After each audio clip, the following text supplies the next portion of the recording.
sebutan bagi masa pemerintahan Presiden Soeharto di Indonesia. Orde Baru menggantikan Orde Lama yang merujuk kepada era pemerintahan Soekarno. Lahirnya Orde Baru diawali dengan dikeluarnya Surat Perintah 11 Maret 1966. Orde Baru berlangsung dari tahun 1966 hingga 1998. Dalam jangka waktu tersebut, ekonomi Indonesia berkembang pesat meskipun hal ini terjadi bersamaan dengan praktik korupsi yang merajalela.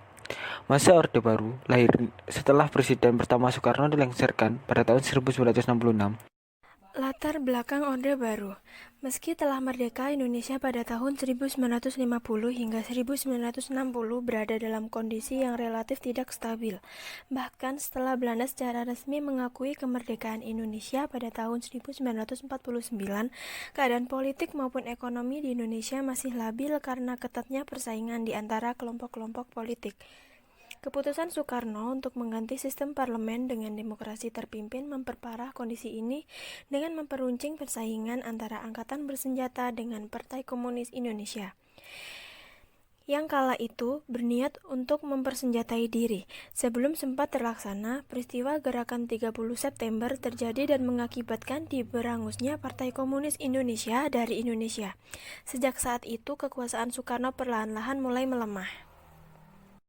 Sebelum Orde Baru, sejarah Indonesia pada tahun 1959 hingga 1965 adalah masa ketika sistem demokrasi terpimpin sempat berjalan di Indonesia.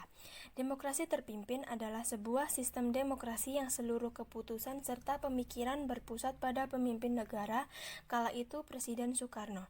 Konsep sistem demokrasi terpimpin pertama kali diumumkan oleh Presiden Soekarno dalam pembukaan sidang konstituante pada tanggal 10 November 1956. Penataan kehidupan politik, pembubaran Partai Komunis Indonesia dan organisasi massanya.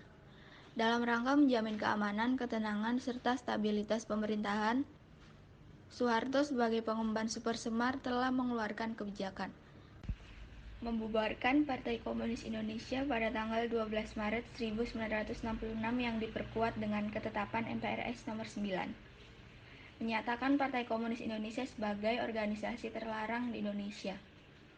Pada tanggal 8 Maret 1966 mengamankan 15 orang menteri yang dianggap terlibat gerakan 30 September 1965. Penyederhanaan partai politik. Pada tahun 1973, setelah dilaksanakan pemilihan umum yang pertama pada masa Orde Baru, pemerintah melakukan penyederhanaan dan penggabungan atau fusi. Partai-partai politik menjadi 3 kekuatan sosial politik. Penggabungan partai-partai politik tersebut tidak didasarkan pada kesamaan ideologi, tetapi lebih atas persamaan program. Positif masa Orde Baru antara lain: 1. Meningkatnya kekuatan peran negara dalam masyarakat. 2. Program pemerintah terencana dengan baik sehingga pertumbuhan ekonomi semakin tinggi. 3. Indonesia dapat memenuhi kebutuhan berasnya sendiri, swasembada beras. 4. Menurunnya angka kemiskinan. 5. Meningkatnya kesejahteraan rakyat.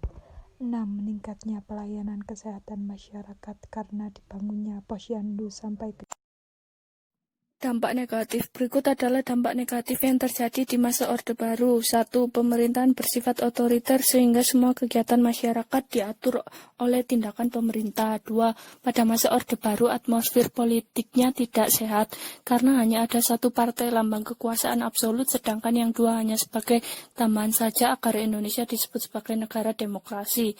3. Di bidang ekonomi, orang-orang tertentu yang berada di lingkungan sekitar para pengusaha akan bisa menikmati kemudahan berbisnis. Dampaknya orang-orang menghalalkan berbagai cara agar tujuannya tercapai, seperti korupsi, kolusi, dan nepotisme merajalela di mana-mana. Sebab-sebab berakhirnya Orde Baru antara lain: 1. Krisis moneter mengakibatkan ketergantungan Indonesia pada modal asing sangat tinggi. 2. Krisis ekonomi mengakibatkan lemahnya investasi. 3. Krisis politik mengakibatkan masyarakat menuntut Presiden Soeharto untuk turun dari jabatannya. 4. Krisis sosial mengakibatkan demonstrasi B. Kerusuhan. 5. Krisis hukum mengakibatkan mahasiswa melakukan demonstrasi menuntut adanya reformasi di segala bidang.